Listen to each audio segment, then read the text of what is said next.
Mga 5'9", dito tayo sa, ano ba tawag dito? Ilog ba to o dagat? Hindi ko masabi kung ilog to. Basta maalat po yung tubig, mga 5'9". Galing po sa Ubando po yung tubig nito. Kaya maalat po siya. Yan po. Yan po ang ating masipag at matyagang ka-5'9 natin, no? Bah! Ang ganda ng huli, oh. Mga 5'9, no? Tingnan mo naman, oh. Kasira-sira ni lambat. Oo, kasira-sira na itong lambat, mga 5'9.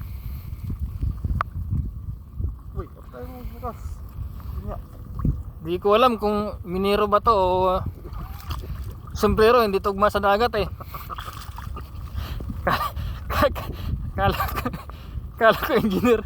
Kala ko engineer to. Hindi mo malaman kung gusto Naghalo-halo na po ang trabaho nitong tao na to.